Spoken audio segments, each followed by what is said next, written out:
Guys, we live right now. It's Monday night. We here 8 o'clock. Well, it's a little after 8 tonight. We had to get some things squared away on the other side before we tapped in. Yeah, tell them what we're talking about. Spaghetti and fried fish. Listen, first off, spaghetti and fried fish is a St. Louis staple, right? Carrie and I vouch for that. It's a full meal for anybody who disagrees. And I know Smoke is from the DMV and Brandon is from Atlanta, and they don't understand that. But where we from, that's what we do. All right, so it's no big deal in that. I do have a question though. As Colorado, it seems like another week, another Colorado win. Right? Another week, another Colorado win. So I have one question, and I'm gonna go around the group, and I'm gonna start with Smoke. I got one question to start the show off with tonight. Give it to me. Do you believe, Smoke? Do I believe that Colorado has two of the best players in college football? Absolutely. Do I believe that Deion Sanders is one of the better college coaches? Absolutely. Is this one of the greatest turnarounds in college football history? Absolutely. Are they a national contending team for that natty? I don't. Brandon, he always got to throw a little bit of, it wouldn't be Smoke if he didn't throw a little bit of shade at the end. He has an umbrella that he keeps in his back pocket, so he can block the shade that he throws. So I'm not gonna let him get me off today yet. Not yet. We're gonna get live or later. But Brandon, do you believe? Reed, I sent you a screenshot just so that the people knew I had a screenshot. January 1st to my UGA group message. I got one.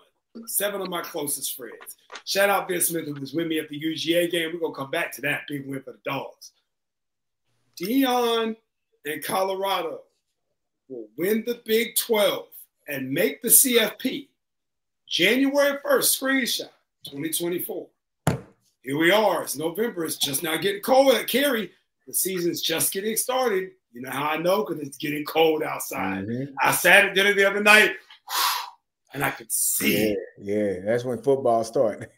So, Reed, not only do I believe, but I've been a believer for 10 and a half months, and I got the screenshot and the timestamp to prove it. Let me tell you why I believe. Anytime you can have Travis Hunter and Jimmy Horn, but on any given weekend, any given Saturday, right?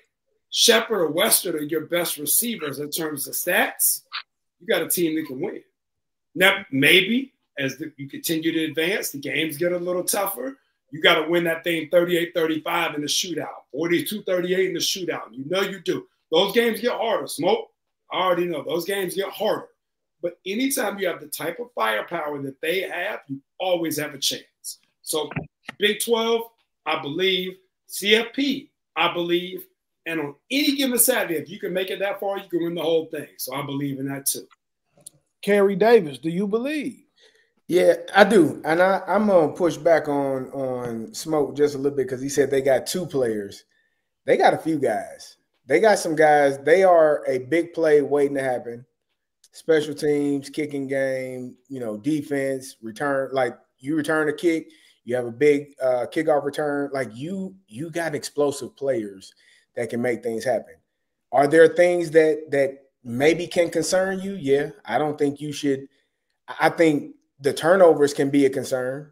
Shedeur had 2 of them. First play of the game, threw a pick, fumbled a snap. Like, those are things you can control. Now, that was a great play by the linebacker from Utah. He ran out, then he came back underneath and cut the ball off. They cut the pass off. That was a great play. He fooled Shedeur. It was a great play by him. Fumble snaps can't happen. You can't put the ball on the ground at all. But they are explosive. And anybody with eyes can see that. They are a big play waiting to happen at any moment. And so I think when you're watching them, it's going to happen. You don't know when, but it's going to happen. And it don't always have to be the same cast of characters. It's different guys that can get that ball and make things happen. So I have no reason not to believe. And now you got teams in the Big 12 saying, I don't want it. They fumbling their opportunities.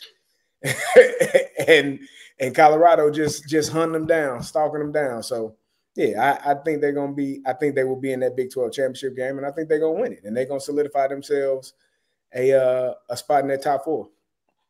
A big thing that Smoke and I talk about a lot is roster construction, And as the transfer portal has taken hold, and the way that Colorado has recruited using a heavy influence on the transfer portal, Smoke would debate with me all last year that can't work. That, turning the team around, you got to still recruit high school kids.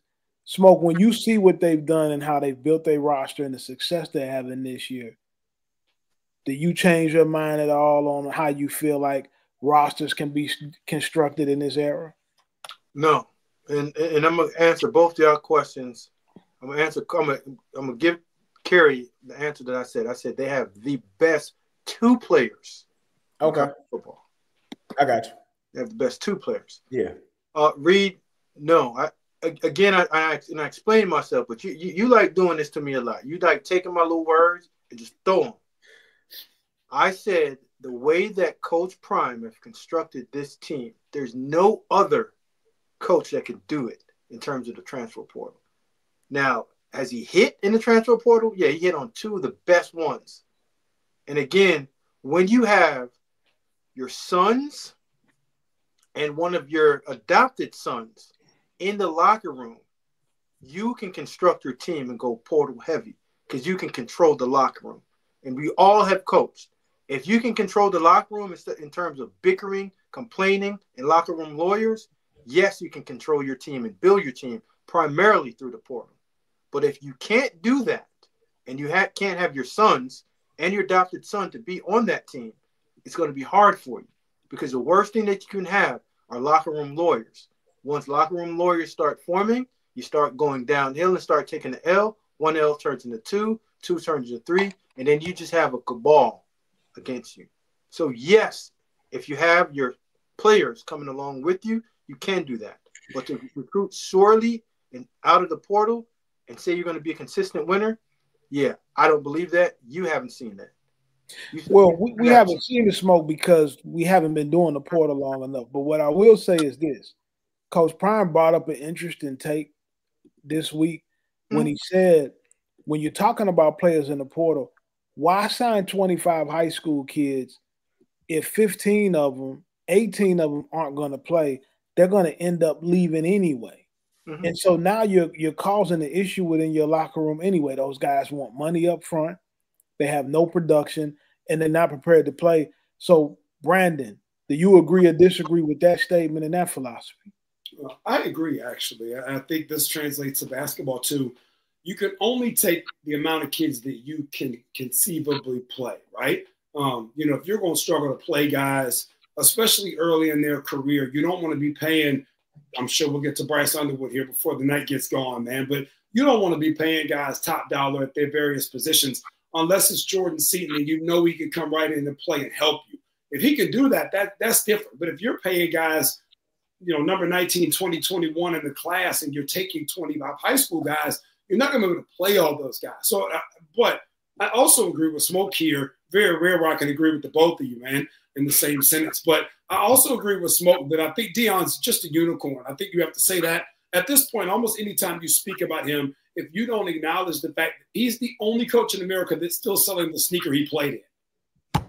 I can't wear the sneaker because of brand affiliation, but I love the sneaker for the record, right? No one else has a sneaker that they played football in, that they played the diamond and turf. Like, he's going to be able to continue to do things out of the box, even the Nike box that they just sent out for the official offer letter. Like, there's just stuff he's going to be able to do that no one else in America can do. And I think fundamentally that the way he's attacking the portal and the way that Colorado has kind of used that and utilized that is going to be one of the things that he gets to do differently. Reed, I think that for most coaches, you're going to look at probably 16 to 18 high school guys supplemented by 7 to 10 transfer guys. I think it was an ideal number for people at the top, right? People at the top.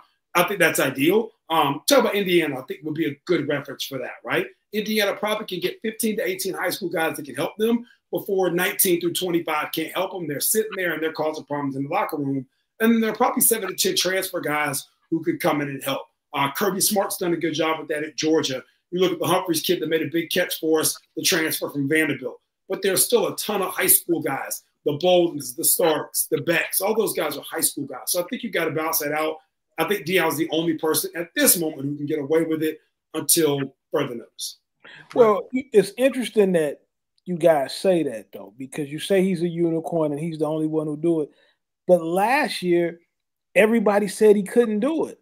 Everybody said that he was one of the worst coaches in the country, that it was a disaster. Oh, so what are we doing here? Hold on. They didn't have the depth, and you and I have spoken about this even off air, but they just didn't have the depth on the roster to be able to bring in 65 brand new bodies and it worked, right? Like they literally turned over an entire team. This year they brought people back. They brought the stars back. They brought Jordan Seaton's a high school kid. They brought in high school kid. They got a walk-on center. They have all kinds of different types of contributors this year. Last year, everyone was brand new. So I don't disagree with you in theory, but hey, Smoke, he's twisting our little words. Hold on, let me tell you what, this is who Reed is. He does not give people the opportunity to change their opinion when they get new information. Like he wants you to sit on the thing that you said, like you said this is what it is. Well, I watched and I evaluated and I have new information. Can I not use that new information to give a new opinion? Or should I stick with my original opinion? And I'm not speaking for me because I'm speaking for anybody else that thought that Colorado was not good. And then they got new information. They got better players. They got better up front. And now they have a different opinion. Those things are allowed. I know Carl Reed Jr., that's not something that you want to hear. But people are allowed to give new opinions when they receive new information. It's actually a sign of intelligence when you do that. Like if you stick with the same opinion and you got new information, that's kind of foolish. So I want you to give people some grace when they get new information and they start to have a new opinion based on the new information that they have. Hey, Reed. I mean, listen. When you're on top, it's okay.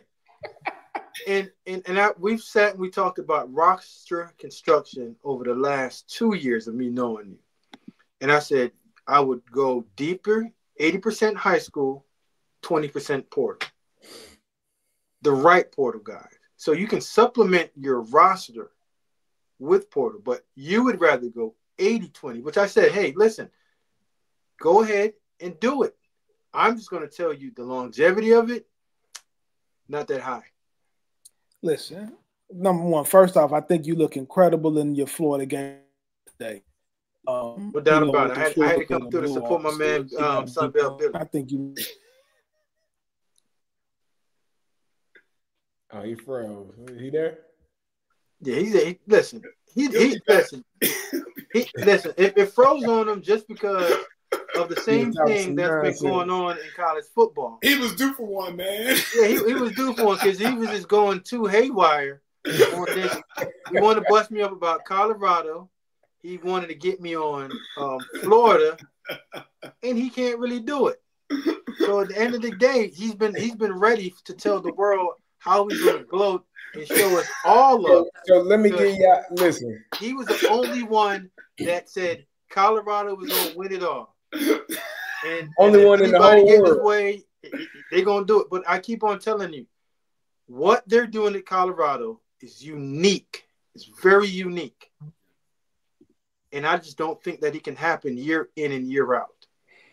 That's all. So all right, I got that.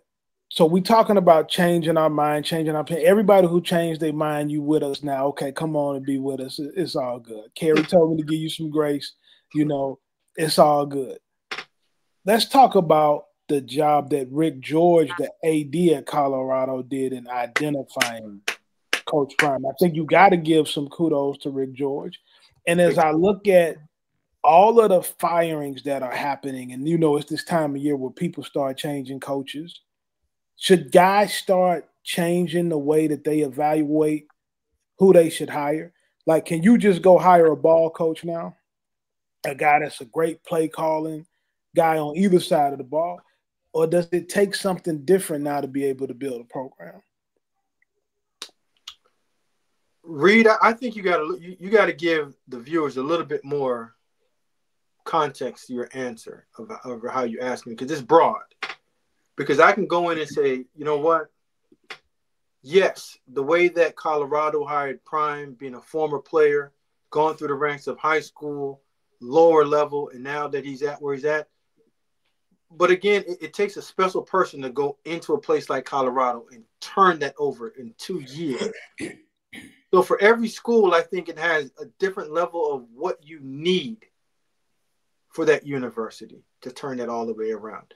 But yes, I think AD should look at how they're hiring coaches overall, because every place needs a special person.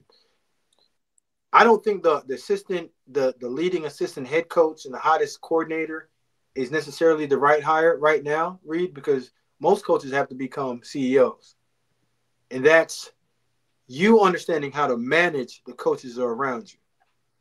So I think Coach Prime is doing a good job of that. And if that's what you're asking, yes, being a guy that can manage the people around you, allow your coaches to coach, and just manage the coaches that are there right now, yeah, I think that's a perfect recipe for success.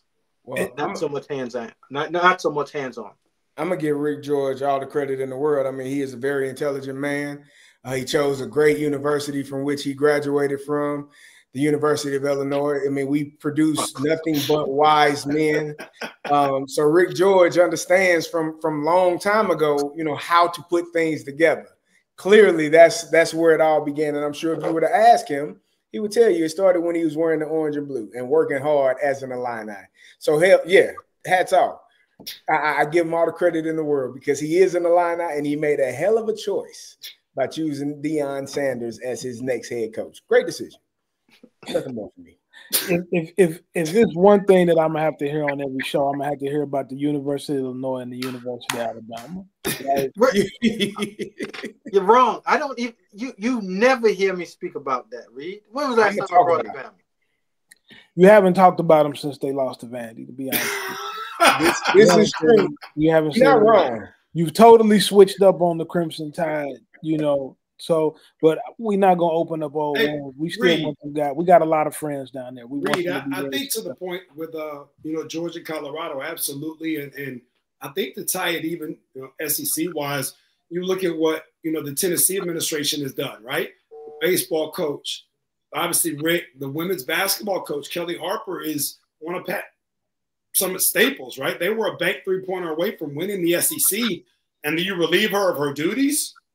That's a heck of a move. Like, you talk about guts, that's a heck of a move, right? Like, so sometimes the people in charge have to just have a gut feel of what works at the university, be willing to step out and stand on business, and you know that if it doesn't work, you're going to get fired. It's that simple. And so for Rick to do that, you have to respect it, because a lot of people had the opportunity to hire Deion Sanders and didn't do it, right? There were a lot of job openings, whether it was last cycle or this coming cycle, people knew they were already going to have to need to make a change. And it wasn't like there wasn't a bidding war, so to speak, where 8 people offered him the job and the price was being driven up and he took the bet. It wasn't that, right? So to go to Colorado, and I'm sure if you're George, what do we have to lose? We won 1 game.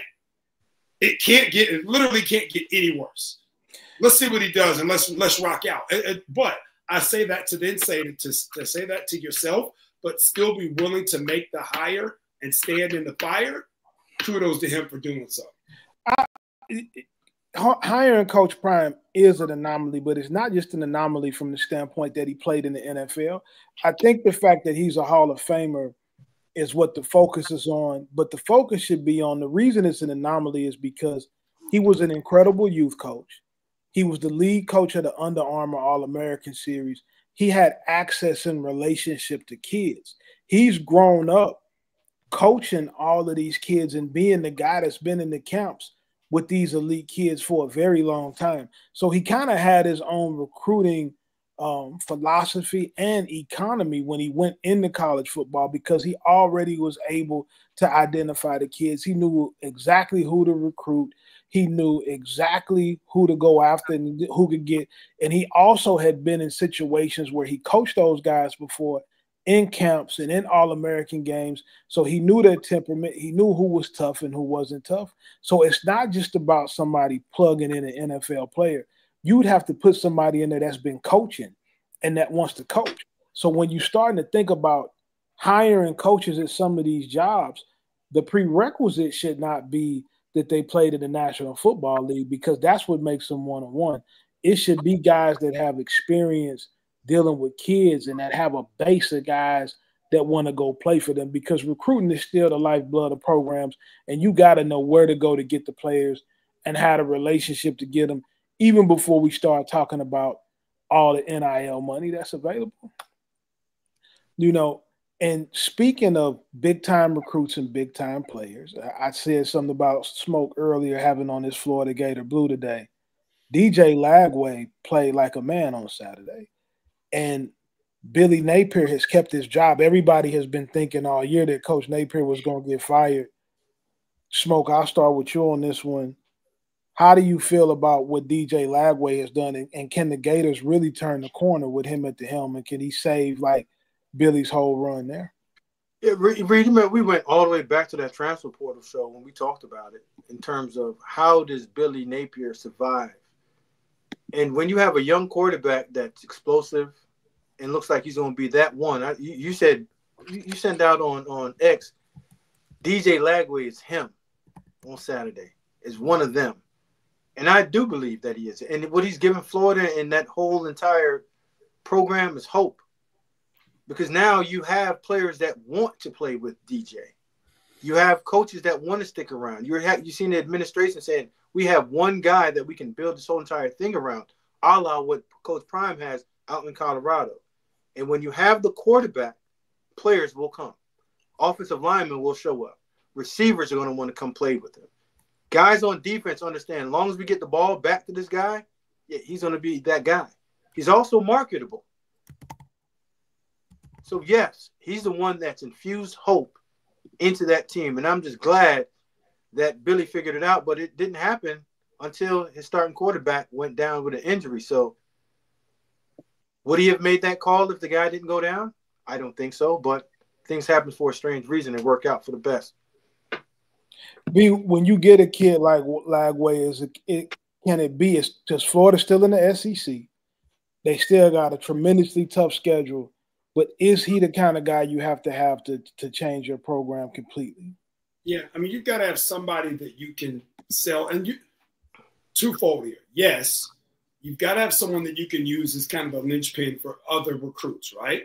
Secondly, you then need that person in Lagaway to be super steadfast in the fact that he's not going anywhere, especially transfer portal stuff. His buddies, hey, man, what are you thinking? You know, kids, and all of us do this, but I'm talking about kids specifically from a recruit perspective. Hey, man, what you thinking, man? What you think about Florida, man? Hey, I love it here, though. They got me. They taking care of me. It's a good situation. I'm getting to play. Man, would you leave? No, I'm not going anywhere. Like, I'm not even entertaining it. I'm good right here. And that statement, that's when other kids want to start coming play. If Lagaway shows I'm going to wait and see. No one else is, not that he'll leave, but no one else to come play with him. He's got to be super steadfast, really right now while he's getting those messages all the way through when that portal opens. Hey, man, there's nothing that anyone can do or offer me that's going to get me to leave Florida. And if he'll do that, he's going to get 5 guys to come play. It's that simple. A running back, a tight end, a couple receivers. There are going to be 5 dudes that show up on that campus out of a portal to come play with DJ Lagaway, but he's got to stay in that steadfast. If he shows any wavering at all, he might get 1 or 2 of those guys. And it won't be the best 3 of the 5. It'll be the 2 that aren't really getting recruited. He's the linchpin, but he's got to stand tall these next 45 to 60 days and really say, I'm here for the long haul. I'm here with Napier. We're good. You come play with us. And they'll land 5. Well, Kerry, when you watch DJ Lagaway, I know that you guys don't get players like that in the Big Ten. Ooh. You know, it's the SEC where I'm just joking. You guys know I'm just messing with Kerry. I don't want no. Hey, all my Big Ten guys, I don't want no smoke, man. Don't be calling me. You should want no problem. CJ Stroud. Shout out to CJ Stroud. Brady. I mean, it's been a few, Smoke. Don't worry about it. You ain't got to keep going. But Kerry, when you see an individual talent like that, how do you think his game translates to the NFL? Well, I was watching, some of the highlights. We were playing, I think, at the same time they were playing at Illinois. I was at the Illinois game. quick decisions. I think it's your job as a coach to make sure you get the ball out of his hands quickly and show him and teach him how to take care of the football. I thought he made some really good throws. Obviously, as a younger player, you're going to have some mistakes, but as a coach, you got to accept that with a younger player. And Smoke hit it like when Mertz gets injured and he's thrusted into that position. Sometimes God work in mysterious ways, man. You might not have wanted to make that decision, but it was forced upon you. And so now you're here and you realize this kid is electric. He got something. And you knew that when you recruited him, but the fear is always, do I throw him in there too early and he has a rough start or a rough go about it and he loses confidence? The one thing that and I will tell anybody this, anybody that's listening, that has played this game, you know this. Confidence is the ultimate thing in this sport, in any sport. If you think you can do it, man, you're going to be able to do it. The moment because everybody is talented. Everybody got a skill set. It might be different from somebody else's, but we all got skill. But your confidence is what allows you to push through. And the more throws he made, the more confident he got. The more success he had, the more confident he got. You could tell, you start to feel, I can do this. There's an aha moment when you playing at the collegiate level coming from high school where you like, can I do this? And then boom, something happened. I can do this.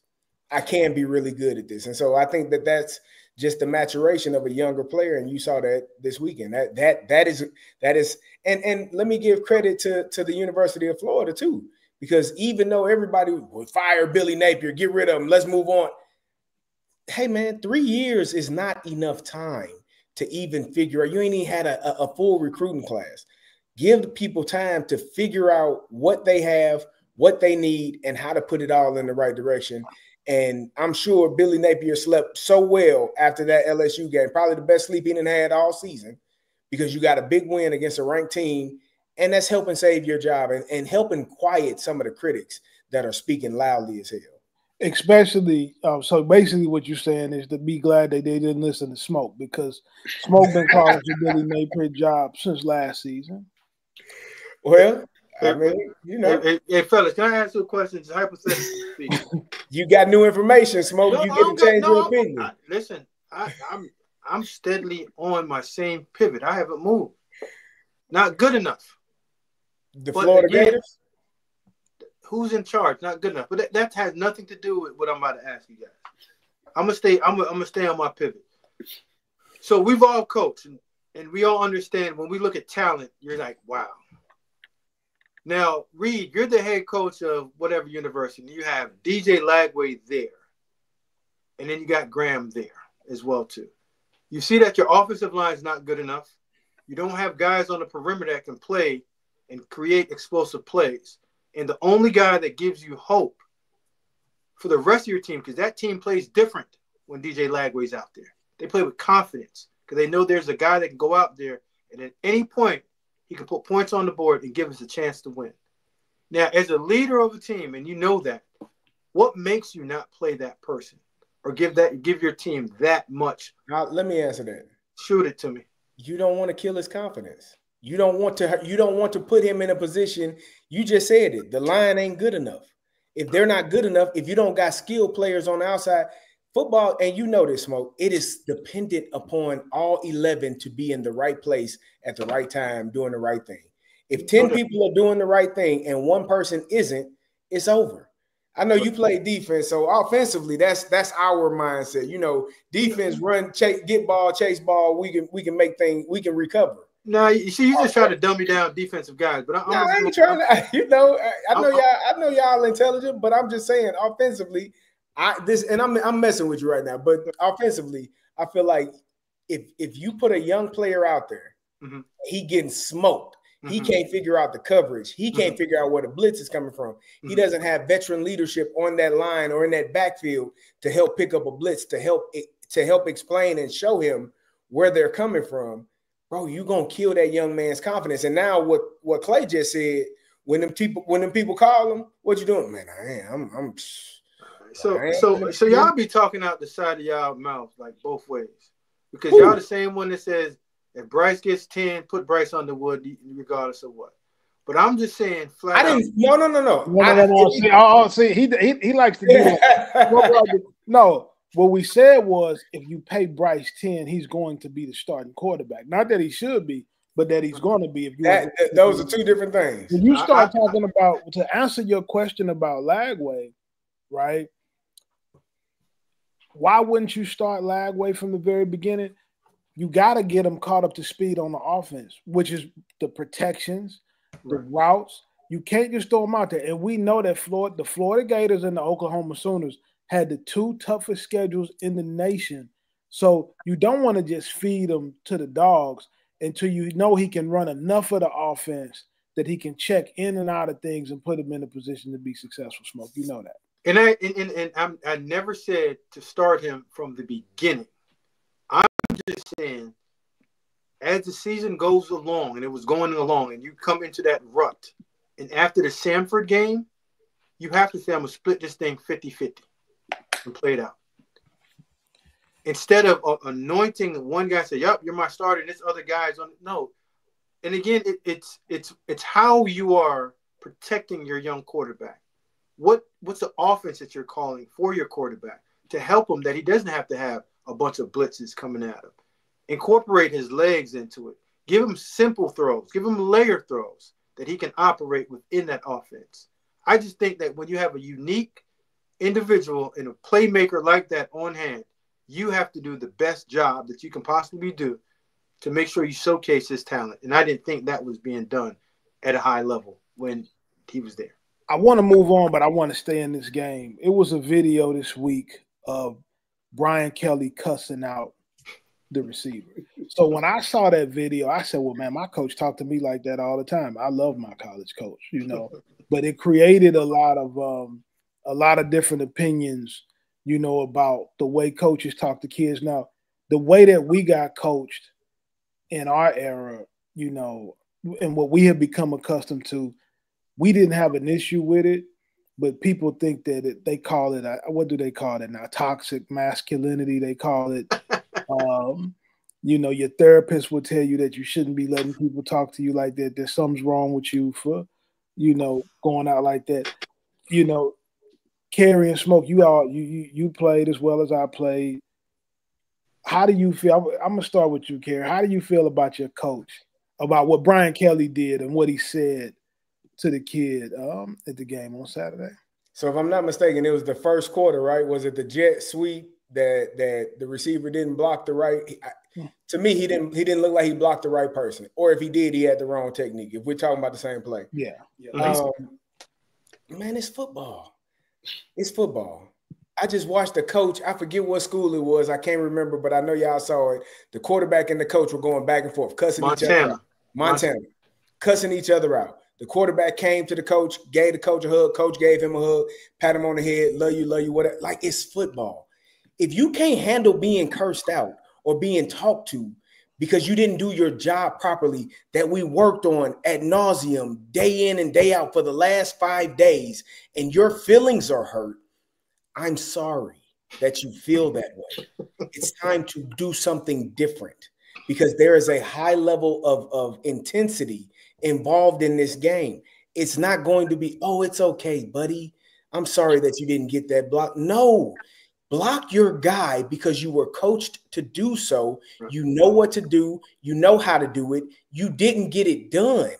It is not, and there's a difference in that man beat me. I did my technique right. I did my job correctly. I knew who to block, and that player was better than me on that play. As a coach, I can stomach it. Just make less of those than you have more of those. But if you don't know who to block or where to go or how to block them, there was 2 people on the one guy, and I'm assuming he was supposed to arc and go get the corner, and he didn't. And now we worked on this. Why did your brain lock up in the moment where we needed to not be locked? We needed you to do your job, and you're frustrated because I'm frustrated too because I want to win. Don't you? Do you want to win, brother? If you don't want to win, get over here. It's a spot for people that don't want to win. You got the best seat in the house. You can watch this game for free. Everybody else had to pay to be here. You don't have to be on the field. But if you're going to be on the field, I got to know you're accountable. I got to know I can trust you. I got to know you're going to do your job. And if you're not, bro, sit down. It's cool. We'll be better for it because that's not good enough. And if people get frustrated, then I'm sorry. But this is a high-intensity sport that requires high intelligent people that can think on the fly, that can play at a high level and not shrink when the moments get the biggest. Smoke, what's your take on Brian Kelly coaching his kid hard like that? I mean, there's a difference in when you're coaching someone hard and you're cussing at the kid. You know what I mean? And I've always, when I was a player, as soon as you started cussing at me, I shut down on you. I wasn't going to go into no hole, but I stopped listening. Because I believe that when you're coaching, you're teaching, so instruct. And if you're instructing and your voice level goes up, I'm getting it, right? But once you start using those 4-letter words and talking at a kid, and you're not demonstrating the action of correcting behavior or teaching, I don't believe that's coaching. But if Coach Kelly was in that kid and explaining to him why it was necessary for him to get the correct block, I'm all with it.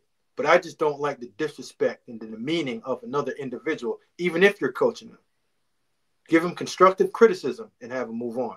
But the mother F's and the F's and the beats and all that, I don't think that's coaching. And that's when you start losing kids, because that's when it comes to disrespect. And that's not coaching, or you're trying to teach me something. You're just angry right now, and you're coaching out of emotions. I made a mistake yesterday, and Smoke cussed me out yesterday, by the way. Anyone that I've coached, understand that I get with them, but it's through construction, and I got to understand, who am I coaching? If I'm coaching to a kid that I can't yell at, Reed, I'm going to tell you the worst things, but I might have something over my mouth like this, and I'm talking to you right in your face. Mm-hmm. If I have to motivate you by raising my voice, I got to motivate you that way. If I have to motivate you by telling you I'm disappointed, that's how I got to get down with you. But there shouldn't be any words that an adult is cussing at a kid. You can cuss at the action, but you can't cuss at the individual. Because I think that's when it starts getting personal. So listen, let's stay in the SEC for a minute. And I know Brandon was hitting me this weekend because, he's a Georgia Bulldog fanatic. And he's excited, right? The Bulldogs beat the University of Tennessee. B, what was that experience like? Talk to me about the game. Tell us your viewpoint from Georgia Saturday. If you're an SEC person like Smokey is, Reed, Missouri, Kerry, every now and again, I'm sure y'all have some moments in the little team, man, where y'all have some good turnouts at games. Don't do it. Don't do it. Hey, man, I'm gonna need you. Hey, listen.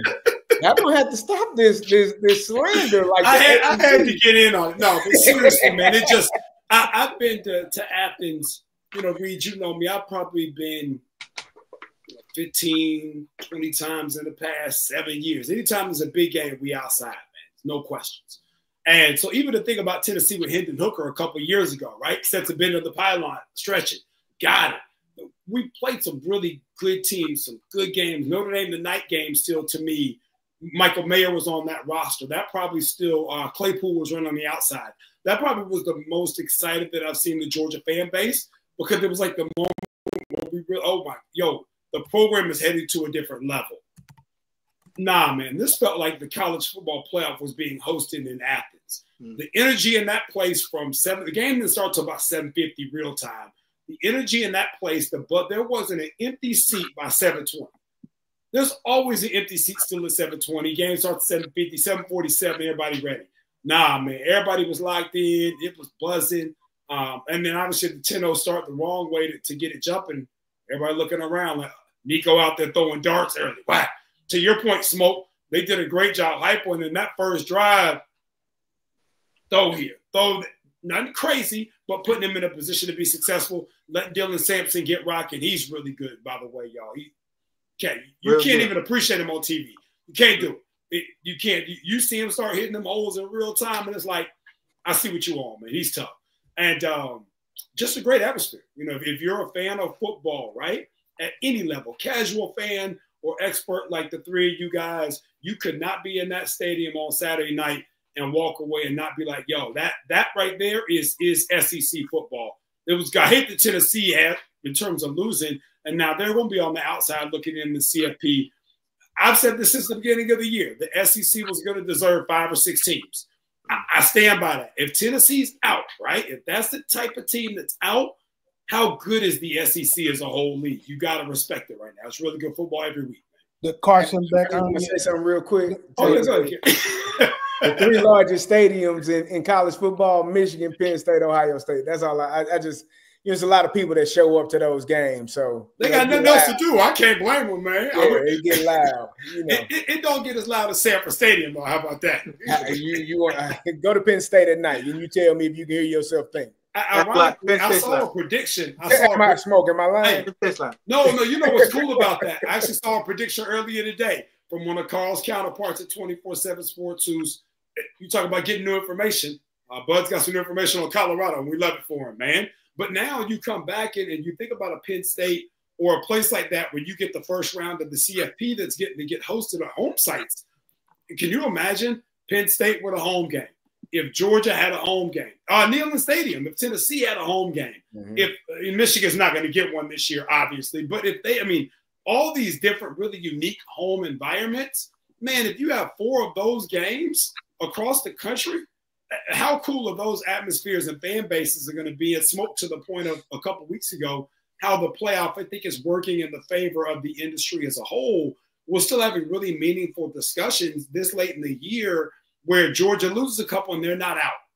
Right. Tennessee loses 3 and they've played so well. I don't know if they'll be able to fight their way back in, but man, like what a good team that is that's being left on the periphery. And as a result, fan bases across the country are getting to experience what that looks like in real time. If you were a Georgia or a Tennessee fan and you were there Saturday night, you were at the college football playoff. You were at literally it was a playoff. It was a play-in game. It was a play-in game to have a shot to make it. Like it was an elimination game. That was the atmosphere. Everybody on here gonna always reach a little bit. We always gotta reach. It was a lot of fun, man. It was a lot of fun. Reed, can I put a hole in this balloon real quick and let that water out real slow? Go ahead. All right, listen. I know you're Bow Wow Georgia Bulldogs all day. Wow. You guys are disappointed, aren't you, at Georgia right now? Because you're supposed to be dominant figure in the SEC. You're not. You guys aren't. Yeah, there's always hope. Hope for losers. But he said, "I don't." Hope for losers. This isn't the same team. This is not. We don't have pros on offense like that. We don't have the stacked defense that we've had. Defense is good now. We got multiple night 1, night 2 guys over there. Come on, tell the truth. There you go. I had to bring it out of him, Reed. No, hold on. There's nothing about what I just said the past 5 minutes that said Georgia was number 1. It was a great atmosphere, good game. Shouts to Tennessee. I couldn't ask for it as a Georgia fan, knowing what we have on our roster. It's the best 3 quarters of football Carson Beck has played all year. I've been on Carson Beck head top. Girlfriend, yours, all kinds of stuff. I've been killing Carson Beck. And in the first quarter, I thought I was going to get him again tonight. He played 3 really good quarters of football. I respect it. Is he a night 1 or night 2 NFL guy? I don't think so. But he was really good. He was cool. Can you walk away from watching that game against UGA and Tennessee and say one of those teams are going to be in the top 4 teams at the end of the year? Absolutely. Some things have to happen, right? You got to play well. But I can't give you 4 teams watching them play. You said you got to play well. Phil just said that. I'm out. Okay, give me 4 teams. Who are the 4 teams above them right now? Right? Who are the 4 teams that have Oregon almost lost to Wisconsin? What are we talking about? Almost. Anybody? But that's what I'm saying to you. Almost. Like Wisconsin's not even ranked. So Georgia beating Tennessee by 14. Like they've lost to Alabama, who's ranked. That's a great team. They've lost to Ole Miss. That's a great team. But what are we talking about here? You can't lose. You can't lose. The funny thing to me is you all give more credit to an SEC 9-ranked team than you do a Big Ten 9-ranked team. Come on back. Oregon's good. Like I'm not even sure. Oregon is good, but you going on the road to Wisconsin, that ain't an easy place to play neither. No, it's not. But they won. I understand that people that are from the South and they think SEC football is the end all be all. It ain't. It ain't. They play football above the Mason-Dixon line, and they play it differently. Not really. They don't play it above. They do. Not really. They don't. Smoke. It's good football up there, but the SEC is different. Oh my God. It's different. I got. Now, hold on, Kerry, I'm with you. One played in Tennessee, one played in Bama, one lived in Georgia. Hey, Kerry, all jokes aside, right? The Big Ten is an extremely good league, right? The SEC is an extremely good league. My point on Georgia, this is not a national championship Georgia roster from top to bottom. It is not. Smoke, you get no disagreement from me there. Watching football all year long on any given Saturday in which Carson Beck doesn't give the other team the ball 3 times. He doesn't just hand it to them. Here, we don't want it, you take it, right? And Oregon plays the way they played on Saturday. That is a winnable game at that point for Georgia, right? I think that's a fair statement. I think Oregon is a better team Saturday in and Saturday out. But if they play the way they played against Wisconsin and Georgia played the way they did against Tennessee, both of those things can occur in a singular game on a Saturday between December 1st and January 15th. Georgia can win that game. I am going to tell you this. If you get in the playoffs and you play like that, and you got to run into Shedeur Sanders and Travis Hunter, it can get real spooky. I agree with that. It can get real spooky with me. I agree. Go ahead. I'm listening because it's gonna end up with the way that the college football playoffs are ranking and shaping up. You're gonna have some hopefully Big Ten versus SEC teams playing in those games, and we'll see how it goes. That'll be the best Monday we got. That'll be the best Monday we got. And I'm gonna be insufferable if the SEC gets smacked around. Kerry, you experienced this as a player. They were in the Sugar Bowl. You experienced this. Listen, I lost hundreds of dollars. You still haven't given me back betting on you in Illinois. But what I will Bowl against LSU, you've already been beat down by that. You've personally experienced this. But I don't know why you would come on here and act like you don't understand from a personal experience. It was different. My experience ain't everybody else's experience, Reed. Kerry, you know I'm an even guy, and I call it fair right down the middle. Right now, this year, it's very even between the SEC and the Big Ten. That's probably the best. It's not always been that way. This year. That's all we're talking about right now. Yeah, this year. So, and I think Reed and the rest of us is talking about just the history. I'm talking about right now. I just said college football playoffs will shake up where you have some Big Ten teams, hopefully playing against some SEC teams. I still think the middle of the SEC, Saturday in and Saturday out this year is more competitive than the middle of the Big Ten. But at the top, but at the top, no doubt. You get no pushback from me on that, Kerry. Any of those teams could be anybody. I'm with you. Let's go into the Big Ten. You got your game. You got your game of the week this week, Kerry. Are you finally ready to make it? Yeah, I'm ready. I'll tell you what time they play. 11 a.m. Holler at me 2:30 on Saturday. Yo, this is awesome. Now Kyle, I want to talk about what we talked about this weekend. I got you, Kyle. Yeah, hey, I just texted you, Kyle. I don't think you responded. I bet you better text me back. Listen, you respond to Smoke. Hey, don't threaten nobody on the live stream, kid. I bet you better text me back. We gonna have some smoke. Indiana, Ohio State, Kerry. Who you got? Like we hear, who can Indiana beat Ohio State? I think it's hard to win in Ohio State. I think it's hard to win in Columbus. In the horseshoe, I don't even know if it's called that no more, but it's hard to win games in there. And so Indiana, the Indiana that I saw play against Michigan, against this Ohio State team, no. But that ain't the Indiana that I've seen play or have success. The Indiana that I was expecting is the Indiana that gave up 10 points to Michigan State and then ran off 47 points. Like that's what they've done. They've averaged 30 to 40 points a game. If they go in there lackluster, slow, not getting out the gates early and quick, it's gonna get bad real quickly. But Indiana has played outstanding this year. And I would say, even if they keep it close, even with one loss, in my opinion, they still should be in the playoff picture. How can you still put them in the playoff picture? Y'all got the SEC got 2, 3, 4 teams with 2, 3 losses. What are we talking the schedule? About? Okay. They would have one loss. The schedule is wild though, and I know you can only play who's on your schedule. I get it. I'm blown away by the schedule. Y'all the people. This is the problem. Y'all the same people that sit in that committee meeting. People that think like y'all. Y'all the people that think like y'all are sitting in that meeting and will tell me a one-loss team on the road to the number 2 team in the country now doesn't deserve to be in the playoffs. Can I get him for a second? Go ahead, Smoke. Tag you in. So, Gary, I know what you're saying, but Georgia. How many losses Georgia got? Just let me get to it. You know they got 2. Okay, I'm just checking. They lost to Ole Miss and they lost to Alabama. Alabama was ranked 1 at that time, and Ole Miss is going to finish in the top 5. So it's Ole Miss is going to finish in the top 5. Oh yeah. Okay. They got a good chance. To, don't they? Okay. Worst case, the top 10. Look, it's fine. They in the top 10 right now. Yeah. They ain't. So if you're in the top 10, you don't have a chance to finish in the top 5. But either way, the teams in front of you, Smoke. You know that. We got a viewer question, Smoke, from Sean. 6 SEC or 4 SEC schools in the 4. B say 5. Yeah, I say 4. How many Big Ten teams? I say 3. 4. 3.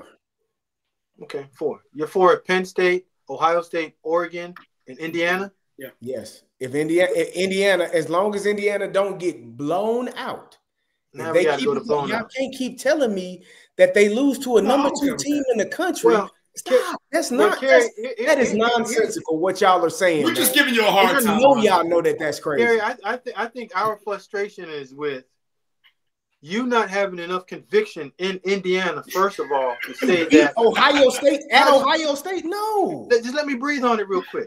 Go ahead. Have enough conviction in Indiana is a good team. You've been waiting for 3 weeks now to say that they're good. So if we're giving you some pushback because you don't even have any confidence in them, they go to the horseshoe and they get 20 put on them. Why should they be in it? So if they get 20 put on them and they fall to number 10, right? You don't think that they deserve a spot in the college football playoffs to lose on the road to the number 2 team in the country? You just said Georgia, your point about Georgia, they lost to the number 1 team in the country. Okay. So how is it that y'all give credit to an SEC team for losing? Because they also beat the top 2 team in the nation. And let's not forget the Clemson went early, right? Like Georgia's played people, the Georgia Tech game. Like that would be one of Indiana's stronger games, which is a crazy statement. That would be Indiana's let's talk about this. So Kentucky and LSU, neither of which are ranked at this point. Correct. That's who Ole Miss is lost to. They deserve to be in over an Indiana team that would have one loss to a number 2 team in the country. Y'all got to stop this. That's LSU was ranked at the point at which they lost. Though. They were ranked then. They are not now. Y'all have to stop the nonsense. I get so Kerry. What are the Big Ten teams that Indiana defeated that you should talk about? Pick one on their schedule that they ain't lost. That they ain't lost.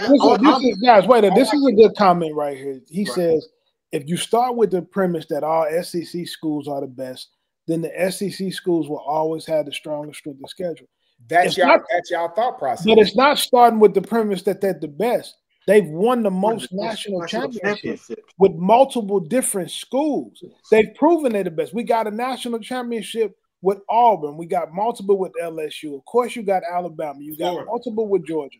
You got the Florida Gators. Like, you have multiple national LSU. Let's not forget LSU. Yeah, I said LSU. So you it's not about the premise of it.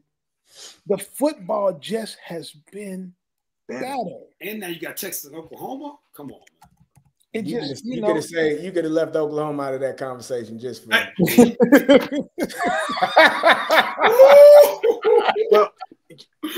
so let me ask you a question then, Kerry. As good as the Big Ten is, can a 2-loss Penn State team get in the playoff, or should they get in the playoffs? Who are they? Who are their 2 losses to? Don't matter. Within your conference. Who are their 2 losses? It do matter. If they lost to Ohio State and they lost to Oregon, or they lost to Ohio State and lost to Indiana, yes. If they lost to Ohio State and they lost to Illinois is ranked in the top 24, 25 right now. And I think what the world is telling you, and I don't think you're listening, is that Ole Miss lost to Kentucky. You follow? I know. And they're still in. And I'm telling you that they shouldn't be. I think that's where we're not hearing each other. but what I'm saying is you and I aren't the decision makers. We're not. But and what I'm telling you is the premise, the thought process that an Ole Miss team that lost to a Kentucky team and lost to an LSU team that is no longer ranked in the top 25 should be in over an Indiana team that would have 1 loss, if they have 1 loss, to an Ohio State team at Ohio State is nonsense. If Ohio State loses to Indiana, Ohio State should still be in over Ole Miss because they have 2 losses against the number 1 team in the country and the number 5 team in the country. So what y'all are saying, because y'all brainwaves only see it as SEC. Y'all think a Kentucky team can go and smack an Indiana team. That's how y'all think. No, I know it. What you'll tell me is, man, you see how tough they played Georgia? They took Georgia to the wire.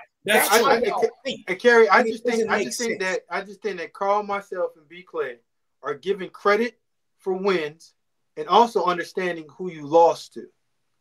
Right. So we're understanding both ways. You're just seeing it one way. I'm not. I'm gonna tell you this is what Indiana can do, though. This is what they can do. And this is what you've been dodging for the last 2 weeks. They can just not lose to Ohio State. I just said that. Then they'll be in. I just said that. And then I said Ohio State should still be in with 2 losses. We got a comment here that says Kentucky will be. That's how y'all think, man. Hey, Reed, let me say this real quick. Just means more. Shawnee, you got to stop. Hey, B. Clay, have you seen Indiana play live or in person? No, I wish I had. I ain't gonna hold you. I wish I had. Hey, Kerry, do you have conviction in Indiana as a football team right now, like a bona fide contender? Yes. Are they Indiana contender for national? I would say yes. Is Penn State a contender for the national championship? I would say yes. Okay. Listen. No, not any. B. Clay, is Tennessee? Is Tennessee a contender for the national championship? No. Give me the well. Hold on. If he says Indiana is, then I'm gonna say Tennessee is. No, I'm asking you. Do you think Tennessee is a contender? No, Georgia is. Tennessee's not. Georgia contender? Yeah, Georgia is. Then I think that we're looking at the criteria. Who are the contenders in your mind? Okay. So here's the contenders for the national championship: Buckeyes, Ducks, Texas, Ole Miss, Alabama. Georgia beat Texas. Beat Texas, and if it wasn't for and there was a quarter was off. We were terrible. Milroe was great. We played Alabama with 3 quarters. That's 7 out of 8 quarters, man. Like Georgia's as good as those people. Like it's cool. Tennessee's not. Georgia is. It's fine. Can we have an honest conversation? Talk to me, Kerry. The teams in the top 10. Who got the worst loss in the top 10 of all the teams in the top 10? It ain't Bama. It is Bama. Who they Vanderbilt. lost? They lost Vanderbilt. Vanderbilt. What's Vanderbilt ranked? Were they top 25? They were unranked when they lost to them. Right. But and they're unranked now. Okay. So Bama lost to talking about, man. Were they ever ranked? But see how y'all but you'll tell me, Smoke, you'll sit here with a straight face and tell me any given week it ain't possible. Well, tell that to Vandy. Hey, Kerry, I just gave you the formula. You just gave me the 5 teams you said could win a national championship. One of them is Bama, who got the worst loss of all the top 10 teams in the country. Do they also have one of the better wins? Yeah, they do. Against Georgia. That's a hell of a win. So that all I'm saying to you is this. You are looking at it only on one side of your eye, the L column. You're not looking at the W's and the L's. When you put that formula into it, you might have a chance. Okay. Well, we're I can't wait till this all play out, man. I cannot wait. Is Oregon the undisputed team to beat right now going into the playoffs? I don't think no question. Yes. No question. So it's Oregon or bust this year. There should be no question. Yeah. Yes. It should have been Ohio State, Oregon, or bust. That's what it is. So they the top two teams in the country. Only loss Ohio State got is to Oregon. And that would give Kerry something to talk about because they're in the Big Ten, even though they knew that'll make Kerry. Right. Y'all talk about Texas. Like they're fairly right. Okay. Texas. Oh no, say with no, Kerry. I agree with you on that. Yeah. Oregon, Ohio State are 1 and 2. I don't think Oregon is far and away better than the rest of the field. They're good. They're the number team. But I mean, to your Oregon or bust statement, Carl, I think that's an extreme. Like if Oregon lost in the Final Four, no one would be like, "Oh my God, I never saw that coming." Right? I don't think it's like that. But you do. They're definitely the favorite. The odds until they lose, they're number one in odds-on favorite. Kerry, I do think the Big Ten should get in for. I do think at this point, Indiana should get in as long as they don't lose by 30 and just smoke the game and look awful. They've done a really good job. They're gonna get in. Do you hear what you guys are saying? You guys five in the SEC, 4 from the Big Ten. Miami or whoever the ACC champ is, Colorado. Clay, even if you say that they don't get in, Kerry is still gonna get you tickets to the Steelers game. You don't have to be on this side. He's still gonna introduce you to Mike T. Hey, let me meet my guy. Let me get a picture with him too, man. Mike T. Oh my God, man. I wish he was in Atlanta. I just think that Oregon, Ohio State, they don't have as many holes on their teams. Fair. It's Texas, Alabama, Ole Miss, Georgia. Fair. That's all. There's just a lot of holes on those other teams. Those teams don't have as many holes. I think one of y'all SEC teams is not going to get in because we forgot about Notre Dame. D. Regalo mentioned Notre Dame as well. You better Notre Dame better. Why don't smoke like Miami? Donald, you got to check out the last podcast. Coach, them people. They ain't got enough time to get into that. I don't like one man gangs.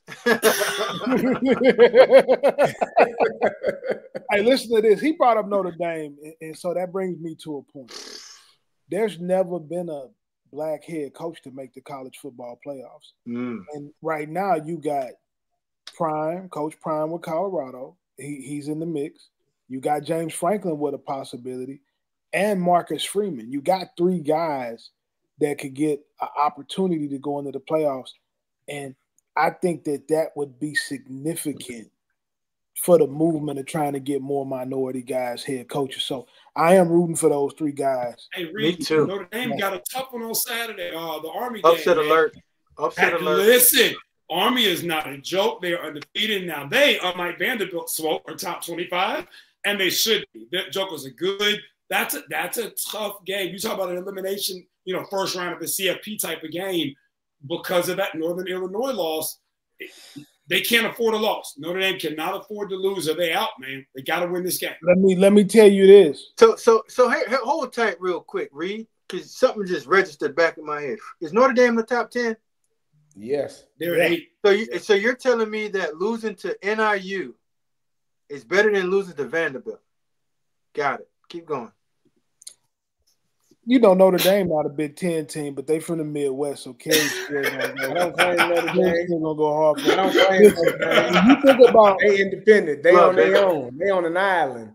When you think about Army playing Notre Dame, I'm a wing T guy. And when we talk about the flexbone offense, Army actually runs more of a wing T than they do the flexbone. They don't run as much option, but their misdirection runs are crazy. The belly series that they run, you got to be in the right place all the time. Army is a problem. Shout out to Coach Jeff Monken. We all know about his family member, Todd Monken, who was the OC at Georgia, and now he's in the National Football League. But Jeff Monken with the Army football program, they are a really, really tough out. The quarterback Bryson Daly is the real deal, man. For what they do, he's the real deal. He's a perfect fit. Reed, that defense for Army's tough. Nate Woody was at Wofford for a long time. Sean Cronin, one of the most underrated defensive line coaches in the United States. Daryl Dixon, my cousin, pass game coordinator back there. When you cut on that Army film, they are going to give you some issues because they play discipline, they match up, they don't give up explosive plays, and when you put the ball in the air, they're one of the tops in interceptions. So they're getting the ball back to their offense, and you know they're bleeding that clock out. And when they're getting that run in that red zone, Daly is second. Daly is second in the nation in scoring touchdowns behind Ashton Genty. So if Notre Dame turns the ball over once, that's a game. Because Notre Dame does not have the explosive players on the outside to truly put pressure and score quickly on Army.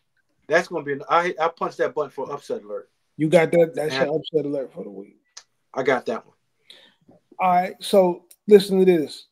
Brandon, is that your upset alert for the week? Yeah, I mean, that's the one I hated. Marcus Freeman's my guy. I love him, but it's just a tough matchup. And everybody that plays when the service academies are good. Let me shout out John Clay Jr., Naval Academy graduate, my father. But one of the things that we've talked about since I was little, when you play the service academies, they play so differently that you have to change everything you do for 5 days in preparation, and it's really, really difficult, man. It's just hard to do it. And this is a year where Mawkins got Army rolling. And they do what they do, and it's hard for you to game plan against that because even your scout team is not used to doing that. They're not going to be nearly as disciplined. It just puts you in a tough space, man. It puts your guys in a space where you can't afford to make any mistakes, or you're now playing from behind. And it's going to be a tough matchup for Notre Dame. Not impossible. Obviously, they're the favorite for a reason, but it's a tough one. If you're playing Army, I don't think that if you really are trying to beat Army, you haven't just been preparing for this for 5 days. You've actually been having a period of practice where you've been working on the misdirection and the option for multiple weeks in preparation for this game. And just remember, fellas, they also Notre Dame played Navy, so they a couple weeks back. Yeah, so I studied both teams conceptually. Notre Dame knows what to do, and they know how to defend the option very well. But the difference between what Navy and Army has better players. They have two senior offensive tackles, Reed, that veer up to that second level and get it done. Daly can read it out. They have explosive players. And the difference, again, is that Army defense. They know how to stop the run. They know how to get the ball back. And you both know those are recipes for a big-time upset. I'm surprised with as good as the SEC is. Y'all don't got more SEC teams on upset alert. Come on, man. That sounded. Listen to this. That's Texas playing. Stop being petty tendergrass now. Don't be petty tendergrass. I'm just saying, as good as they are, Texas versus Kentucky. Like Kentucky is cold. They'll beat Indiana. So, I'm just surprised y'all don't have more. Don't SEC be surprised if Kentucky, Oklahoma, and Alabama. That's an upset alert, ain't it? The SEC. Huh? Don't Oklahoma to the league. They haven't been here long enough yet, man. Kerry, the only crazy thing that why a lot of SEC fans aren't always on upset alert is because the really, really good teams, they dominate and they just punch you in your mouth, get it over before the fourth quarter and go home. Now, once in a blue moon, you'll have a Vanderbilt beat Alabama. You'll have a Kentucky jump in there, and Kentucky is not necessarily an underdog against an Ole Miss team. Well, you'll get it done, but it's not. The good teams just keep it going, man. Don't be petty tendergrass, man. Hey, no, I just thought you and your feelings right now. I'm a big guy. Y'all represent the SEC. I just thought it would be more upset alerts. I represent so many good SEC teams. I represent everybody. I will say this. I will say this because it's level 2. We got a comment from Sean that says the ball is better in the South. They take football more seriously in the South. They just do. From youth to high school on up. We don't have spring practice in the state of Missouri. We don't have spring. You don't have spring ball up north, right?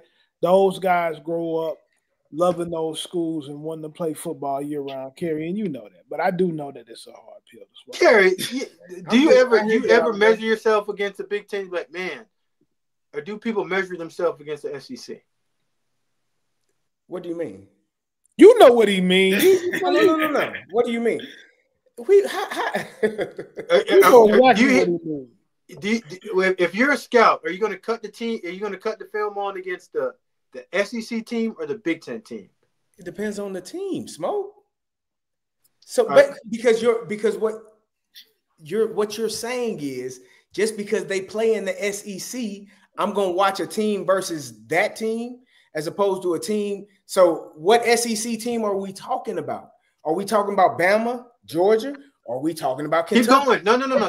Keep going. I'm asking, which SEC team are we talking about? There's are we so talking many about which Big Ten team are we talking about? Are we talking about Ohio State, Penn State, Oregon? So if you're asking Smoke that worked for the Bills, if I was watching a Big Ten team, that you say, you know what equates truly to the SEC? There's only been one, Ohio State, one. And Urban Meyer bought the SEC blueprint. That's it. But you just gave me Georgia, Bama, LSU. That you just keep running them. I gave you Georgia and Bama and Vanderbilt and Kentucky. Yeah, I mean, when you get Vanderbilt, you're talking about elite like academics, man. But you and I both know what we're talking about. You measure yourself against SEC and say, yup, Bama was who ran football for 17 years?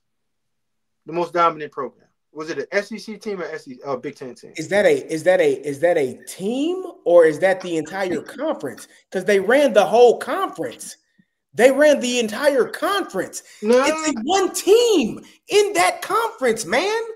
It ain't the entire conference. They were better than everybody in the world, Smoke. So was including Georgia. In the SEC. So was that Georgia. Doesn't mean the SEC is better because Alabama was better than everyone in the world. But Kerry, so was Georgia. Georgia won it back to back, didn't they? Come on, man. You know they did. Just asked me which team for 17 years. Yeah, that was one question. You kept rolling. That's one. I gave it to you. It was Alabama.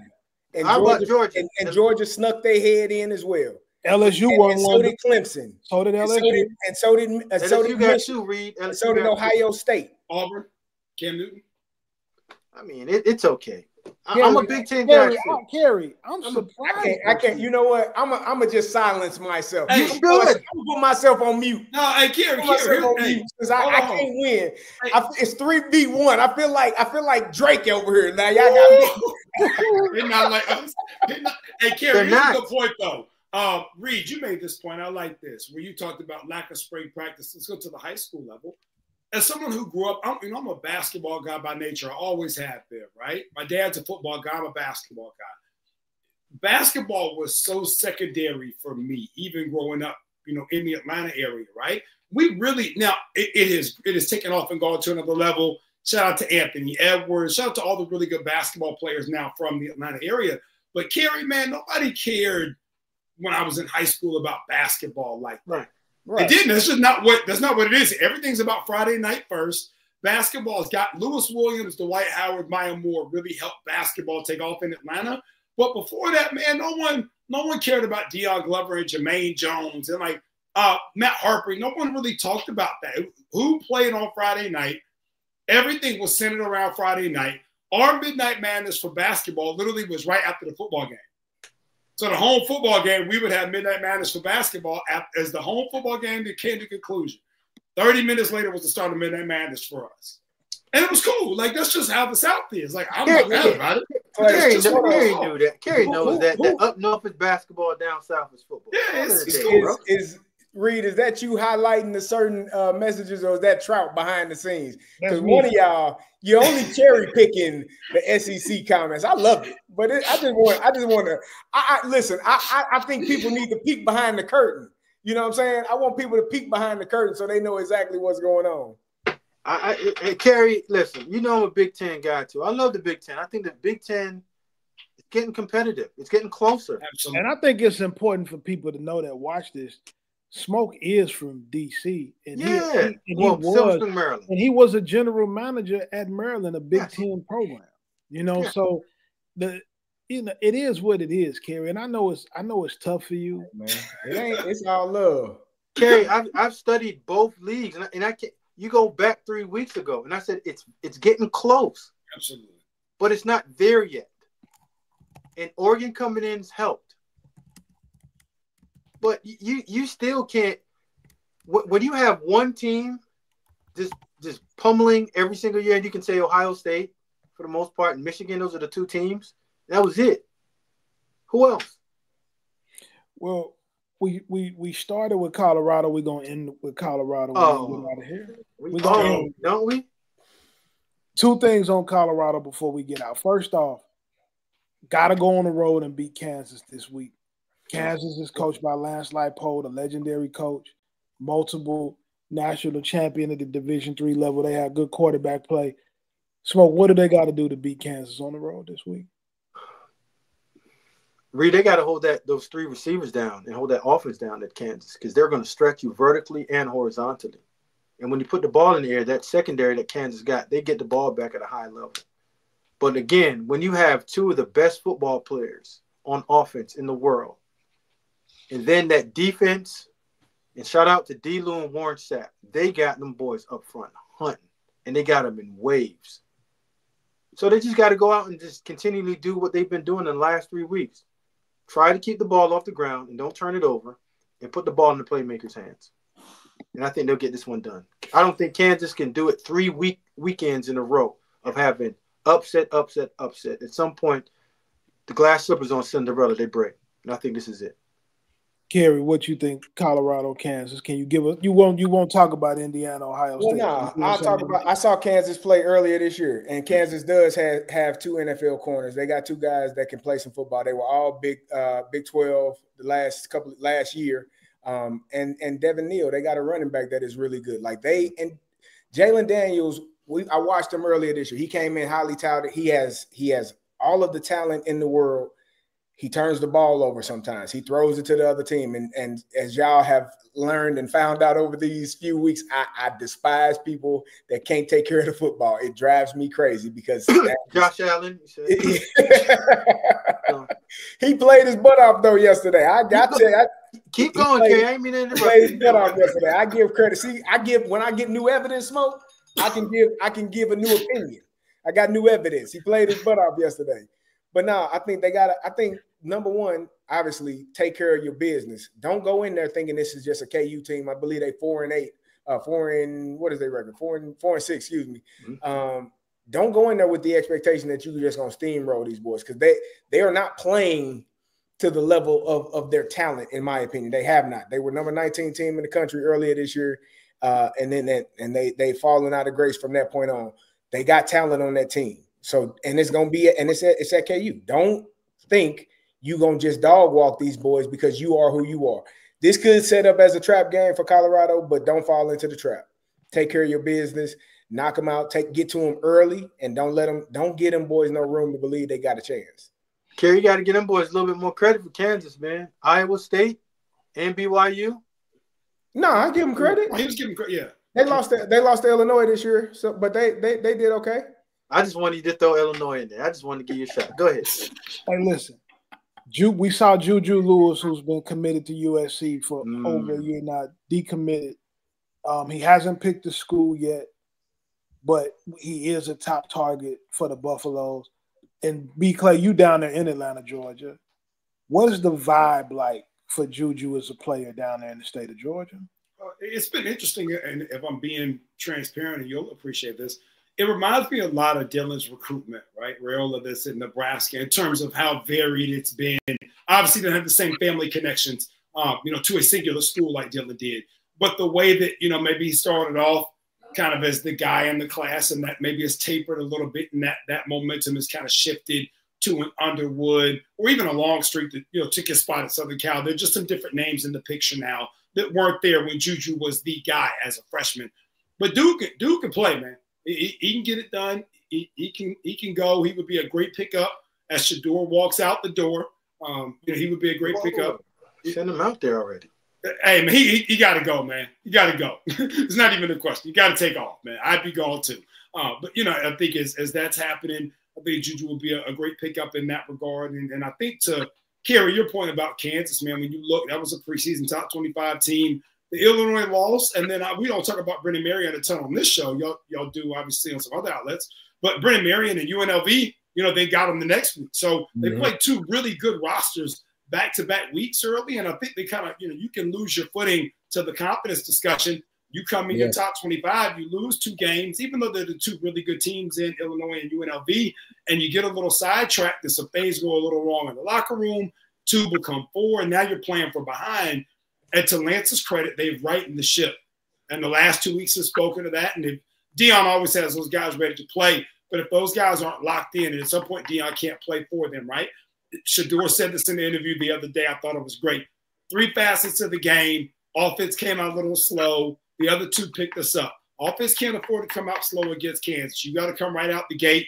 To your point, Kerry, don't let Neal get rocking. And then I said, Reed, how do you keep this thing rolling if you're Deion, where you've had these big-time players? And I think a guy like Juju Lewis would be a perfect fit there. So be interested to see what he does. Seen a couple of crystal ball predictions already go Colorado's way, and we'll see if that holds up here. Smoke, what's your thoughts? Well, like I said it earlier, I think that Kansas winning those 2 games from beating Iowa State, coming back this week and beating BYU, it's 3 weeks in a row that they're going to have to show up.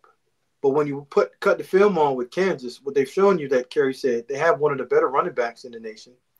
Devin Hills is good. Devin Hills is really good. They have 3 bona fide wide receivers that can get it done, not on the NFL level, but at a good college level. Because that BYU Grimm is a good receiver, and Grimm is a good receiver. Like, don't sleep on them boys. They got 3 of them, and BYU has a good secondary, and they showed up and they played well.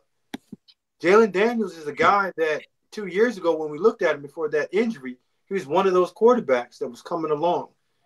And I think once they lost Andy Kołnecki, one of the better offensive coordinators out there, it took a little bit of time for them to catch up. But as right now, I think their offense is hitting on stride. So if I'm Deion in that Colorado team, you can't allow them to keep that track going. You got to throw them off. But what Warren Sapp and D. Lou's done with that defensive line, Reed, and we talked about it offline, they got those guys coming in waves. Yeah. And when you have 2 guys on the outside that can cover, like that Colorado has, and they got an enforcer in the middle with Shiloh, defensively, you put some pressure on those receivers. I don't think they want to come across the middle and do that much. And on the offensive side, I've always said, if you have 2 of the best football players in Travis Hunter and Shador Sanders, and an offensive line is doing a better job of protecting, and Shermer's calling the game a little bit better, and they're running the ball at a good clip right now, Kerry. Yeah. I think that they can go in, and Colorado can really start getting into that conversation, like you guys said, of finishing in that top 4.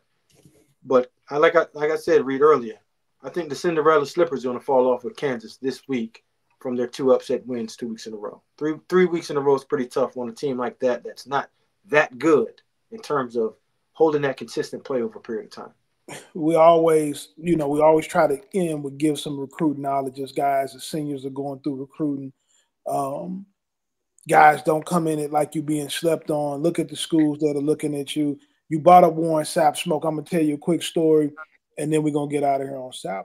When I was a high school senior, Kerry and I were teammates. I was a really good player. I was a 5'11" lineman, and I went to my coach, and I told him I wanted to play at a big-time school. He said, "You kind of short." And I said, "Well, Warren Sapp is 5'11". And he says, "Carl, if I put you in the room with Warren Sapp and put $20 in the room, Warren Sapp would come out the room with $25 in one hand and you in the other." I know you're not comparing yourself to Warren Sapp.